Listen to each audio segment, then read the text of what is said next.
Welcome to the Deep Dive. Today we are taking you straight to the heart of India's intellectual and, well, its technological capital, Maharashtra. We're not just looking at headlines, we're digging into the source material. We've got the latest policy shifts, economic surveys, and some real-world ground reports as we close out March 2025. And the ambition here is it's huge.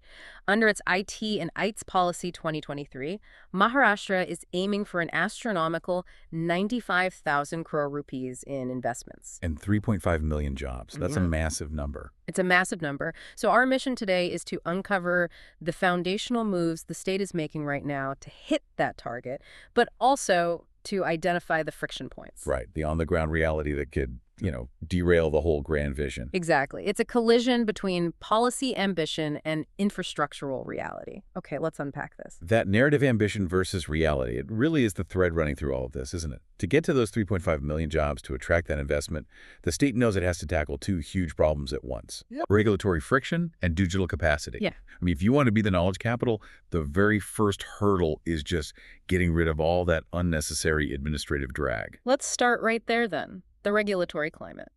We saw a key policy move, one designed purely for ease of business. The new ordinance. Yes, the ordinance to decriminalize minor offenses under 7 different acts. Now, on the surface, that sounds like really dry, bureaucratic stuff. It does. But what does it actually mean to remove criminal penalties for something like a paperwork error? It's a profound shift.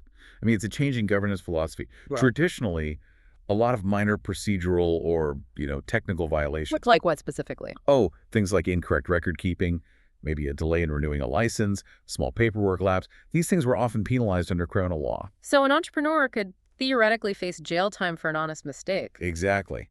The owner of a small business or even an executive at a big tech firm could face imprisonment for what was essentially an administrative oversight. That puts an incredible amount of stress on any company trying to scale. Right. If you're running a startup, you're focused on your product, you're focused on funding.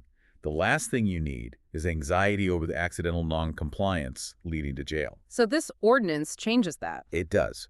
The core impact is that criminal penalties, especially imprisonment, for these small procedural issues, will now be replaced with monetary fines. Or administrative actions. Or administrative actions, yeah. It shifts the burden from the courts to the administrative system. The state is basically saying, look, we trust you to comply. If there's a mistake, we'll sort it out administratively, not punitively. Okay, but I have to ask the critical question here.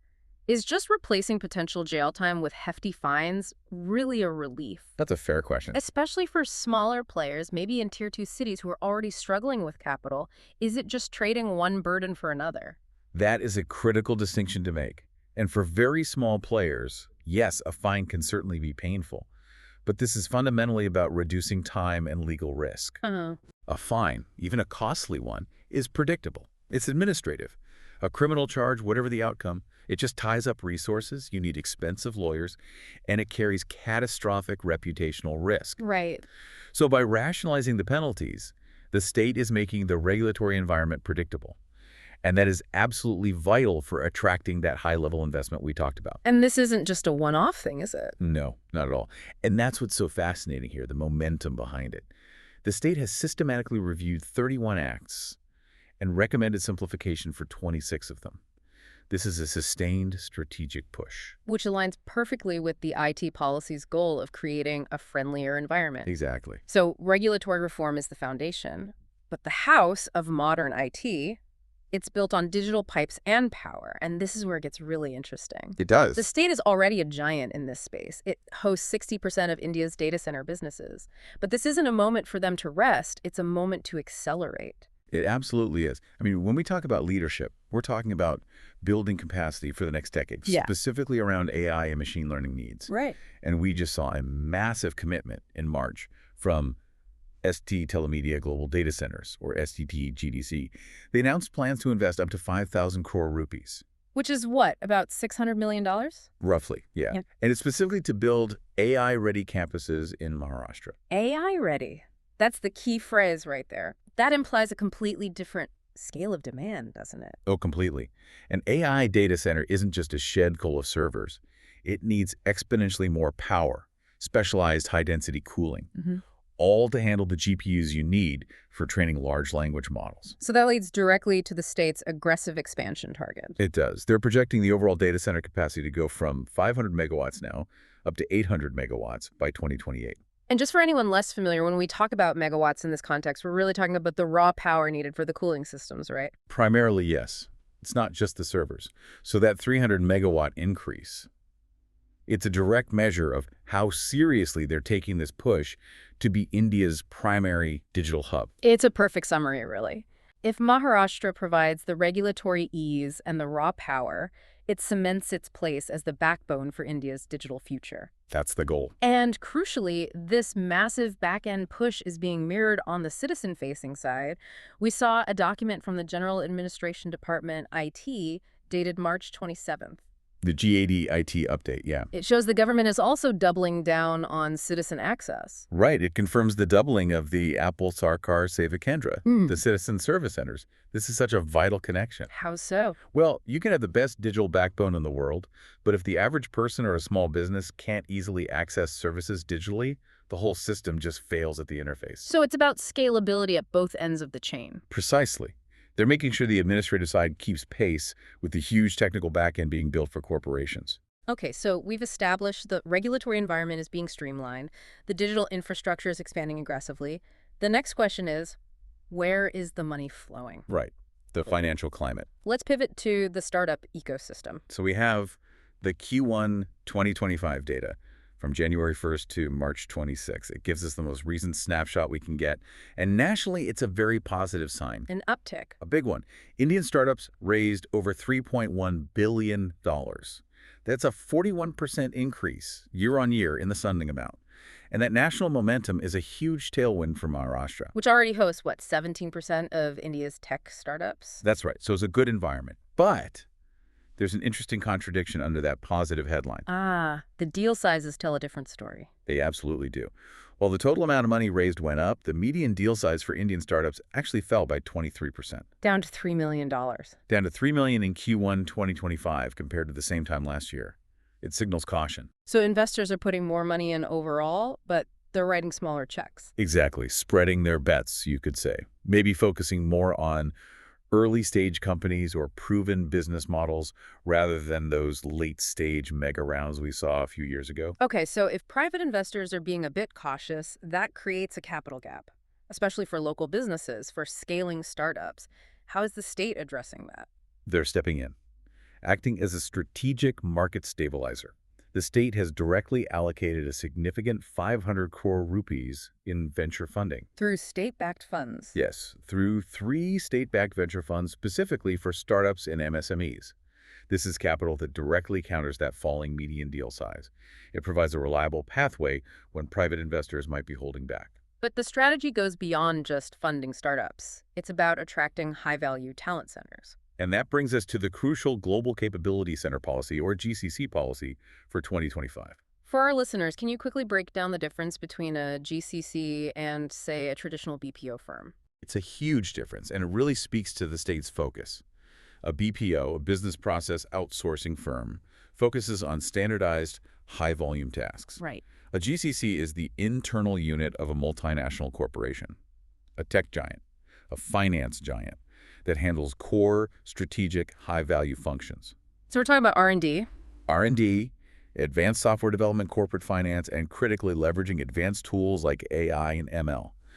The policy is about attracting these knowledge-intensive centers, not just, bodies and seats. And this GCC policy is also the tool for geographical dispersal. It is. Maharashtra knows it cannot cram 3.5 million new jobs into just Mumbai and Pune.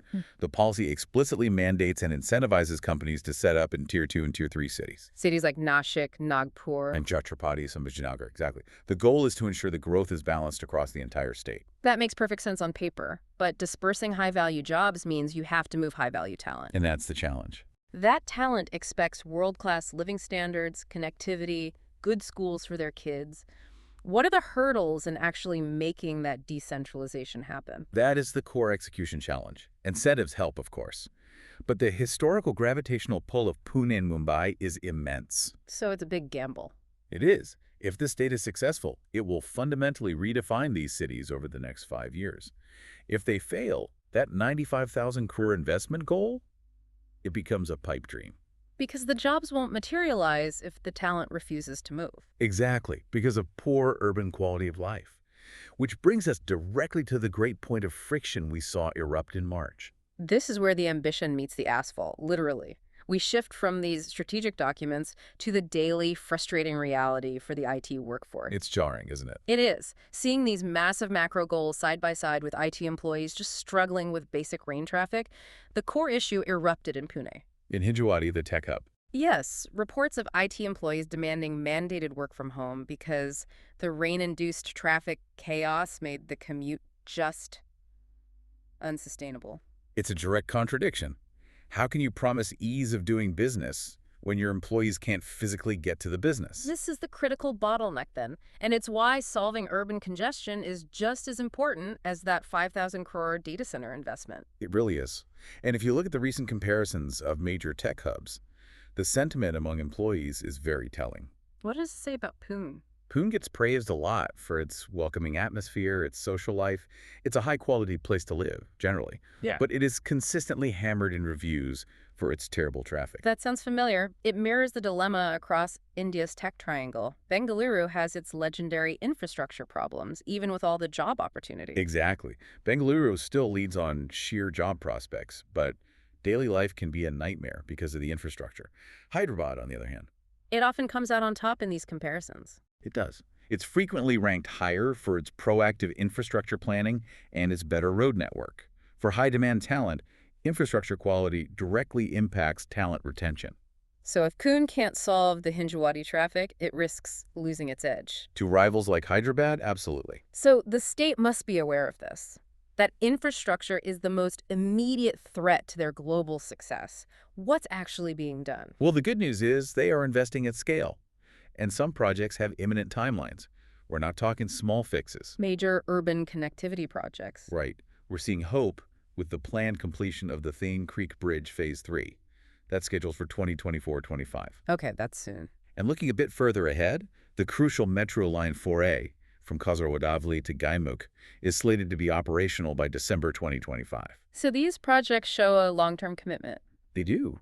But when we tie it all back to that narrative of policy versus reality, the fundamental issue is a race against time. Can the state build fast enough? Can they execute these massive projects fast enough to alleviate the current daily burden and keep the talent? Or will the constant congestion push companies and people towards cities that have already solved these problems? Yeah. That is the 95,000 crore rupee question. It's been a really comprehensive look at Maharashtra's IT landscape for March 2025. We've seen a strategic push built on some very clear pillars. We have. Regulatory relief through decriminalization, massive digital infrastructure expansion for AI, a positive startup funding uptick. Backed by that state venture fund, which is crucial. And the strategic imperative to disperse those high-value GCC jobs to Tier 2 and Tier 3 cities. So what does this all mean for you, the well-informed learner? It means Maharashtra is clearly strategically aligning its regulatory environment and its digital backbone to really dominate the future of India's IT sector. The plan is there. The plan is there. They have a clear line of sight on those huge job and investment targets. But the execution is, well, it's fragile. The ultimate success, the dispersal of talent and investment, it relies fundamentally on solving the urban congestion that the IT workforce is complaining about right now. So the regulatory architecture is excellent. But the physical road network remains the single biggest bottleneck. That tension leads us to our final provocative thought for you to consider. Maharashtra has set these parallel massive goals. Alongside being the knowledge capital, the state also aims to attract investment worth 1 lakh crore rupees in the tourism sector over the next 10 years. A huge goal. So if the state actually achieves its dual goals, becoming India's premier knowledge hub and a globally recognized tourist destination, think about that. A colossal, exponential increase in both professional and leisure traffic. Will its existing transport network, which already had 4.88 crore registered vehicles as of January 2025, be able to handle that growth? Or will the sheer weight of its own success ironically stall the entire enterprise?